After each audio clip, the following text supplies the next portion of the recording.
Muy buenas tardes, señoras y señores. Bienvenidos al atardecer de este miércoles día 16 de julio de 2025. Si tuviéramos que juzgar por las apariencias, podríamos hoy llegar a la conclusión de que el gobierno, es decir, de Pedro Sánchez en definitiva, está en apuros. Y no solo por la corrupción, que también, por supuesto, sino porque sus socios no están contentos con Pedro Sánchez, aparentemente. Y no están contentos porque no están contentos con lo que reciben a cambio de prestarle el apoyo que le reclama Pedro Sánchez para mantenerse en el poder y prolongar la legislatura. Saben que de eso es de lo que más se ha hablado desde el lunes de esta misma semana, cuando el gobierno empezó a pagar las facturas que le habían expedido a aquellos grupos políticos que le están brindando apoyo para que Sánchez siga siendo presidente del gobierno de España. Lo más llamativo, lo que más se ha comentado en las últimas horas, es el acuerdo que firmó el propio gobierno de España con el gobierno de la Generalitat de Cataluña para generar una nueva estructura, la Hacienda catalana, que sea capaz de recaudar todos los impuestos en esa comunidad autónoma. Bueno, se supone que esto era para pagar una reivindicación que había hecho Esquerra Republicana de Cataluña. Es más, Esquerra Republicana de Cataluña ya dijo en su día, esto lo sabemos, pero es por contextualizar, que o se le pagaba ese precio o ellos no investirían a Salvador Illa como presidente de la Generalitat. ¿Qué hizo el gobierno? Comprometerse a pagar el precio. Y cuando uno se compromete a hacer una cosa, antes o después tiene que hacerla. Y ese después llegó justo el lunes de esta semana, que es cuando se sentaron a negociar el acuerdo. Un acuerdo que tiene muy enfadados a muchos, como veremos. Muchos que no son ni el gobierno ni el gobierno de la Generalitat. Pero es que entre los enfadados, y esta es la novedad, por eso decía al principio que si nos fiáramos de las apariencias tendríamos que concluir que el gobierno está en apuros, los enfadados también incluyen a Esquerra Republicana de Cataluña. Hoy ha habido un debate que me parece lo más interesante desde el punto de vista informativo en el Parlamento de Cataluña. Y allí han hablado de esta situación. Y cuando le ha tocado el turno a Josep María Jové, que es el portavoz de Esquerra Republicana de Cataluña, fíjense lo que ha dicho en voz alta. Presidente, si no rectifica y no ratifica los acuerdos a los que habíamos llegado sobre financiación, no tendrá presupuestos con nuestros votos. Si no rectifica, es decir, que lo que ha firmado parece que no les guste a Esquerra Republicana de Cataluña, hasta el punto de que ya lo han escuchado, no piensan apoyar los presupuestos en Cataluña, solo en Cataluña. No, porque esta misma admonición, esta misma advertencia, esta misma declaración la podemos oír también en castellano, con un protagonista distinto, pero también peso pesadísimo en Esquerra Republicana de Cataluña, Oriol Junqueras. No habrá presupuestos ni en Cataluña ni en el Estado español hasta que el Partido Socialista y el Gobierno español cumplan con sus compromisos en materia de recaudación fiscal y en particular en la cuestión del IRPF y también respecto al modelo de financiación. O sea que, digamos, dificultades por partida doble. Dificultades en el Parlamento de Cataluña, porque ella quiere presupuestos y no los va a tener si Josep María Jové cumple lo que acaba de decir. Y el presidente del Gobierno de España, el señor Sánchez, necesita unos presupuestos y no los va a tener porque, según dice Junqueras, tampoco Esquerra va a apoyar unos presupuestos en el Congreso de los Diputados. Los dos coinciden en el mismo diagnóstico. Lo que ha firmado el gobierno, los compromisos que ha adquirido el gobierno, no son satisfactorios, es decir, no cumplen las expectativas que había generado Esquerra después de haber hablado con carácter previo con el gobierno del señor Sánchez. Claro, ¿qué ha hecho Salvador Illa, que es el presidente de la Generalitat, en ese debate en el Parlamento de Cataluña? Pues tratar de decir que los acuerdos a los que ha llegado son acuerdos que cumplen esas expectativas, es decir, que él está dispuesto a llegar hasta donde se comprometieron a llegar en las declaraciones con Esquerra. No será fácil, ha dicho, pero lo vamos a hacer. ¿Queda feina por fer? Sí, molta. ¿Queda trabajo por hacer? Sí, mucho. Usted mismo lo ha reconocido. Es un acuerdo positivo y es un paso adelante. ¿Ratifico los acuerdos a los que he llegado con su formación política? Sí, me ratifico. ¿Tengo el compromiso y asumo el compromiso de cumplirlo? Sí. ¿Será fácil? No. No. Se ratifica en los acuerdos que suscribió con Esquerra y se propone cumplirlos. Lo que pasa es que lo que se firmó el lunes no parece que Esquerra le baste. Pero para que no haya dudas, ¿a qué acuerdos se está refiriendo ella? ¿Cuál es el compromiso que él se compromete, valga la redundancia, a cumplir? Escuchen. Y em comprometo a cumplir el que... Me comprometo a cumplir lo que hemos acordado, que es que la Hacienda catalana de forma progresiva recaude todos los impuestos de Cataluña. es decir, la Hacienda catalana. Aquí algo se nos escapa, ¿eh? Es decir, si ese es el compromiso y efectivamente esto es lo que se está vendiendo después de la firma del acuerdo del lunes, porque también lo vendió así Ángel Víctor Torres, que era el representante del Gobierno de España en esa reunión bilateral, ¿por qué Esquerra no está satisfecha? ¿Por qué Esquerra considera que no se han cumplido las expectativas que se le prometieron? A mí se me escapa. Si efectivamente el compromiso es transferir la Hacienda catalana, es decir, la capacidad recaudatoria de todos los impuestos que se generen en Cataluña, no sé dónde está el punto, digamos, de desagrado o de frustración de Esquerra Republicana de Cataluña. Podría ocurrir que, a pesar de que ella diga solemnemente me comprometo a cumplir todos esos acuerdos, ellos no se lo crean. No sé si es el caso de Esquerra. Me consta que es el caso de Junts per Catalunya. ¿Por qué lo sé? Porque en ese debate parlamentario, del que estoy dando cuenta, ha hablado también Albert Batet, que es el portavoz de Junts per Catalunya en el Parlamento catalán.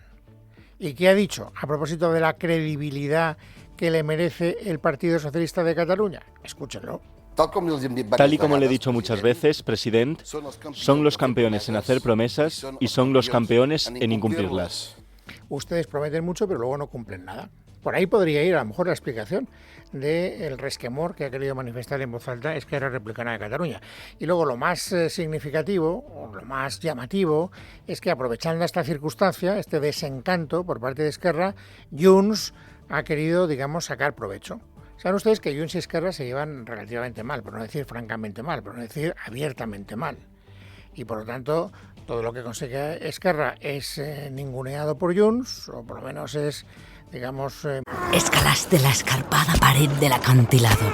Alcanzaste cimas a las que ningún otro ser humano había llegado, mientras esperabas en el interminable control de seguridad. Tu imaginación es libre cuando escuchas. Descubre audiolibros de aventuras en Audible. Se requiere suscripción. Consulta los términos en audible.es.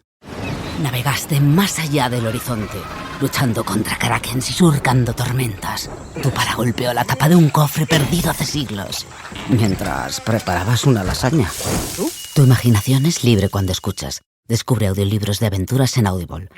Se requiere suscripción. Consulta los términos en audible.es. Minusvalorado, y al revés, todo lo que consigue Junts es minusvalorado por Esquerra Republicana de Cataluña. Pero hoy Albert Batet, en vista de que Esquerra está enfadado con el gobierno porque considera que no le han dado lo que le habían prometido, ha querido lanzar esta propuesta.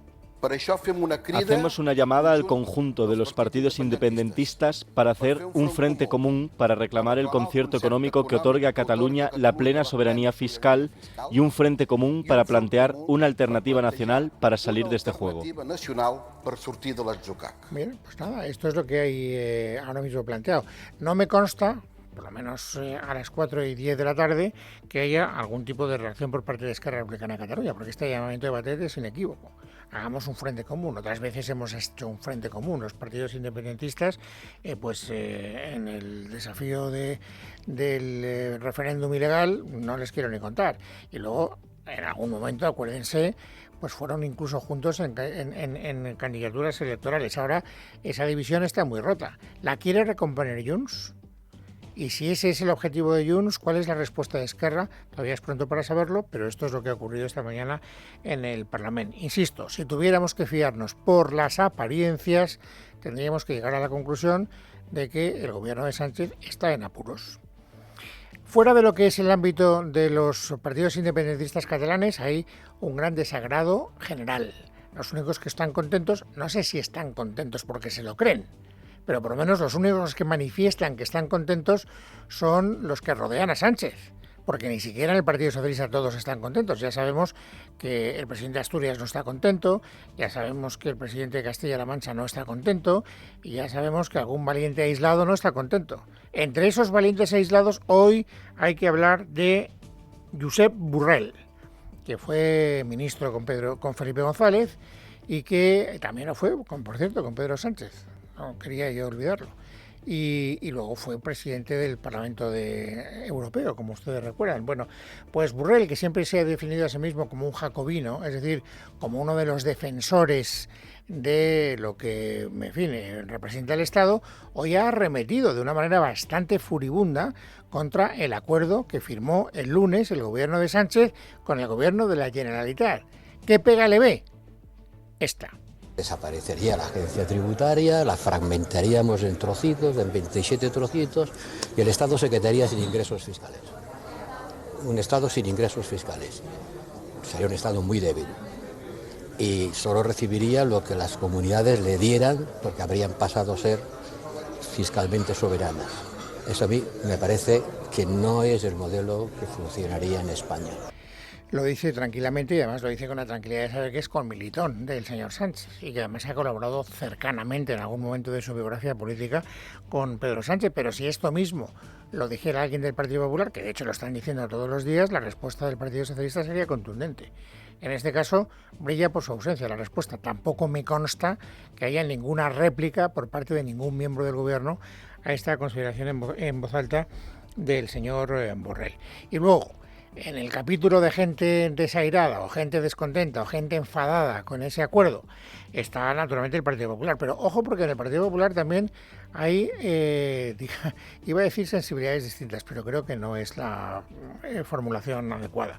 Hay gente que sabe de lo que habla y hay gente que no tiene la más remota idea de lo que habla. ¿Para qué nos vamos a engañar? El portavoz del Gobierno Autonómico de Madrid sí que sabe de lo que habla, es decir, no le gustan estas medidas y están dispuestos a llegar a los tribunales. Lo que pasa es que ¿a qué tribunales y en qué momento? Pues habrá que reaccionar cuando se sepa qué medidas concretas son las que arbitra el gobierno para hacer posible el acuerdo que se firmó. De momento el acuerdo es una declaración de intenciones, pero para que sea efectivo hay que cambiar leyes, hay que tomar medidas y serán esas leyes o esas medidas las que se puedan recurrir. Mientras no, pues no se podrán recurrir. Por eso me parece que es muy interesante lo que dice el portavoz del gobierno de Isabel Díaz Ayuso. Pues nosotros pondremos el pie en pared como no puede ser de otra manera. Habrá que ver al final cuál es el instrumento jurídico que utilizan. Lógicamente entiendo que tienen que modificar una ley orgánica, por tanto habrá que ir al Tribunal Constitucional y después habrá una serie de desarrollos que nos permitirán también poder acudir posiblemente a la Audiencia Nacional o al Tribunal Supremo. Claro, que dice Miguel Ángel García tiene todo el sentido del mundo. Cuando se tomen esas medidas las recurriremos, porque uno lo que recurre no son intenciones, lo que uno recurre son medidas. ¿Por qué quiero hacer tanto énfasis en eso? Porque luego se han producido también unas declaraciones de un presidente autonómico del Partido Popular que está más guapo cuando está callado, que es Carlos Mazón. Y entonces Carlos Mazón, que claro, el hombre está pasando por una temporada más bien complicada, una larga temporada complicada, y lo que quiere es rehabilitarse. Y a veces para rehabilitarse pues hace machadas que lo único que hacen es redundar en su incapacidad para entender la situación. ¿Por qué lo digo? Escuchen.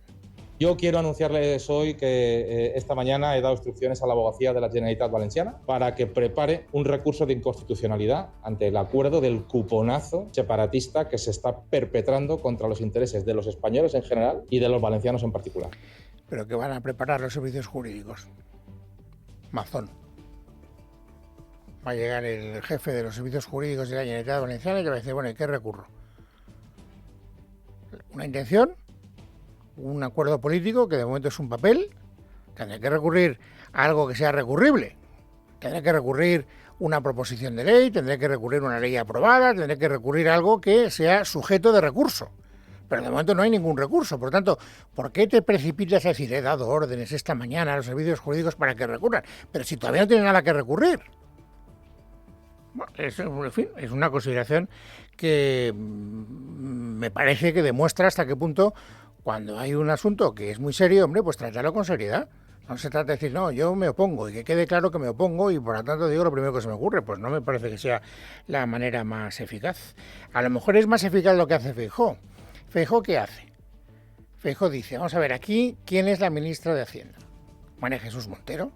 María Jesús Montero está, por cierto, bastante desaparecida, porque claro, ella tiene que compaginar esa doble actividad profesional. Por una parte es ministra de Hacienda y por lo tanto responsable directa de que no se rompa la caja única y que por lo tanto Hacienda no quede galvanizada en 27 hacienditas pequeñas, y al mismo tiempo es candidata del Partido Socialista a la Junta de Andalucía. Y entonces dice Feijóo, pues hombre, a lo mejor lo más eficaz, en vez de decir tonterías como las que dice Mazón, eso no lo dice Feijóo, lo digo yo, es fijarnos en Montero. Y eso es lo que ha hecho hoy Alberto Núñez Feijóo. Esto es una vergüenza de que una persona que se presente, que sea candidata a la Junta de Andalucía, que sea capaz de tener el cuajo de que en su mandato como vicepresidenta se construya un cupo separatista, es una cosa inaudita. Bueno, están enfadados en el Partido Popular, esto ya lo sabíamos, no es ninguna novedad, independientemente de que unos lo quieran manifestar de una manera más eficaz y otros lo quieran manifestar de una manera más ineficaz, por no meterme otra vez en berenjenales y adjetivos complicados. Bueno, por lo tanto, ¿qué análisis hace el principal partido de la oposición de la situación creada? Después de la factura que se ha pagado el lunes. Navegaste más allá del horizonte, luchando contra Krakens y surcando tormentas. Tu para golpeó la tapa de un cofre perdido hace siglos, mientras preparabas una lasaña. Tu imaginación es libre cuando escuchas. Descubre audiolibros de aventuras en Audible. Se requiere suscripción. Consulta los términos en audible.es. Escalaste la escarpada pared del acantilado. Alcanzaste cimas a las que ningún otro ser humano había llegado, mientras esperabas en el interminable control de seguridad. Tu imaginación es libre cuando escuchas. Descubre audiolibros de aventuras en Audible. Se requiere suscripción. Consulta los términos en audible.es. No se sabe si es satisfactoria o no para Esquerra Republicana de Cataluña y sobre todo de todo lo que vamos conociendo a propósito de la corrupción, de los informes de la UCO, etcétera, etcétera. Pues ha llegado a una conclusión, que yo no sé si es compartida por mucha gente. Yo tiendo a darle la razón, pero reconozco que estoy en minoría. Él está convencido de que, dada la situación que estamos viviendo, Sánchez no aguanta. Yo creo que Sánchez no va a aguantar la legislatura, esa es mi opinión, pero no sabría decirte cuánto tiempo va a aguantar. Lo que sí está claro es que su objetivo es aguantar, su objetivo es comprar tiempo, y yo espero y deseo que el señor Sánchez sea un paréntesis en la historia de política de España, en la historia democrática de España. Estas son declaraciones que he hecho al diario El Debate. He tenido una conversación con Víctor Rubido, que es el director del Debate, y en ese contexto es cuando he hecho esta consideración que acabamos de oír. Y Víctor Rubido le ha preguntado con buen criterio. Bueno, usted dice que no va a aguantar, pero ¿de qué depende que Sánchez no aguante? ¿Cuáles son las razones que le pueden llevar a no aguantar?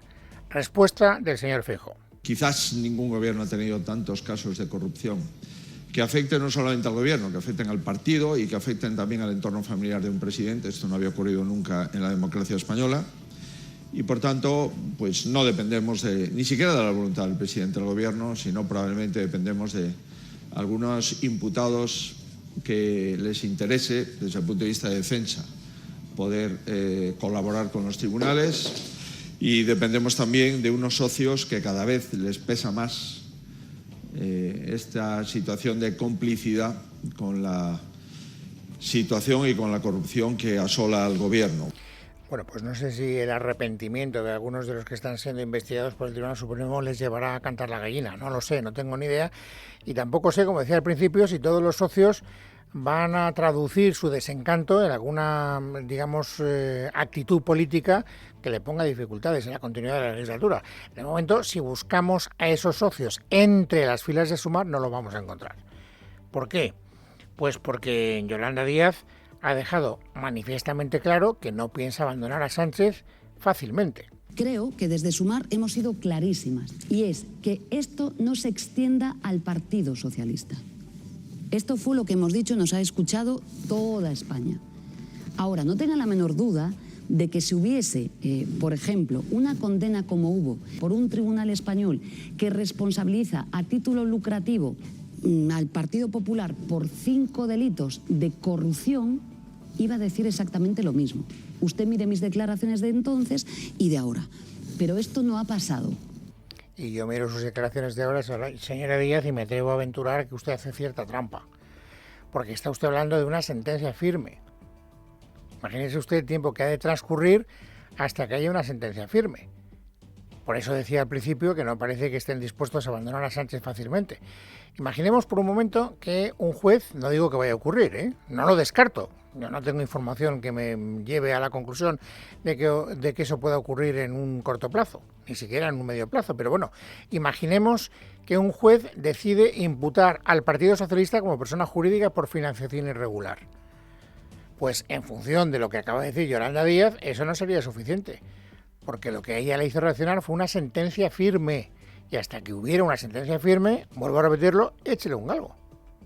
Por tanto, por ahí no parece que haya absolutamente ninguna grieta. Bueno, esto por lo que respecta a lo que ha ocurrido hoy en el ámbito, digamos, del pago de facturas del gobierno a sus socios. Y luego hay otro debate que naturalmente no va a, digamos, a extinguirse de manera súbita, aunque es verdad que en Torre Pacheco la situación está calmada, hay mucha presencia policial y por lo tanto, gracias a Dios, no hay altercados. Pero lo que sí que hay es un debate político, una resaca política de lo que ha ocurrido estos últimos días en Torre Pacheco muy fuerte. Yo creo que Alberto Núñez Feijóo se da cuenta de que tiene que reaccionar también dialécticamente. Y como ahí Vox está manteniendo una posición muy firme, probablemente diciendo también algunas bravatas que no se corresponden con lo que debería ser el papel de un partido político, pero bueno, da igual.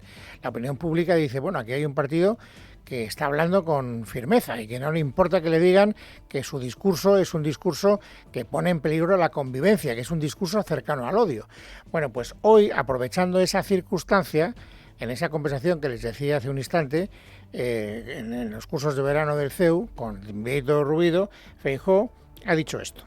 El discurso del odio no puede suponer callarse o silenciar el descontrol migratorio que padece España. En consecuencia, voy a decir algo que hasta ahora no he dicho. Tenemos muy claro que aquí se viene a trabajar y a insertarse en la población española, y los que no se insertan en la población española y no vienen a trabajar, no les podemos admitir. Y tenemos muy claro otra cosa: un inmigrante irregular que delinque en España tiene que ser reportado de forma inmediata. Contundencia, por lo tanto, del presidente del Partido Popular, pues tiempo después de que estallara todo ese conflicto social en Torre Pacheco. Estas declaraciones de Feijóo, según el Partido Socialista, suponen un cambio de criterio y acercan al Partido Popular a una posición de equidistancia que no es buena, según el gobierno de Sánchez, según el ministro del ramo, Ángel Víctor Torres, para resolver el conflicto. Sí, lo he dicho con claridad. Estamos ante un momento en el que se tiene que tomar partido y expresar claramente la postura, y con contundencia. O se está en contra de que haya manifestaciones de carácter racial y se condenan de manera contundente, o la equidistancia te deja en una situación absolutamente indefendible, y el Partido Popular tiene que ser claro. Bueno, pues Ángel Víctor Torres se arremete contra el Partido Popular y Yolanda Díaz contra Vox. No se puede decir en una entrevista el señor Tellado esta semana diciendo que Vox es un partido de Estado. No lo es. Repasen ustedes el programa de Vox. Están absolutamente fuera del marco constitucional y están fuera del marco de la Unión Europea. Combaten el proyecto europeo. Miércoles 16 de julio de 2025. Vamos, amigos, ahora a completar el paisaje informativo sobresaliente de este día. Esther Nieto, bienvenida, buenas tardes. Buenas tardes, Luis. Vamos a comenzar con la corrupción que salpica al Partido Socialista, porque el Congreso de los Diputados ya ha remitido al Tribunal Supremo la información que solicitó el juez del caso Koldo sobre los pagos recibidos por el exministro de Transporte, José Luis Ábalos, entre 2014 y 2024. La Cámara Baja ha confirmado los datos que recabó la Guardia Civil de la Agencia Tributaria. Es decir, Ábalos recibió más de 750.000 euros durante ese periodo de tiempo, pero en las cuentas de Ábalos solo aparecían 79.800 euros remitidos directamente por el Congreso. Así que estos datos avivan las sospechas de la UCO, que precisamente reclamó esta información porque la cuantía reflejada en sus cuentas no coincide. Verónica Jorro. La Guardia Civil reflejó la semana pasada en un informe la diferencia entre los 751.421 euros imputados por la Agencia Tributaria a Ábalos por el Congreso entre 2014 y 2024 y los 79.841 que los agentes hallaron en sus cuentas de retribuciones procedentes de la Cámara Baja.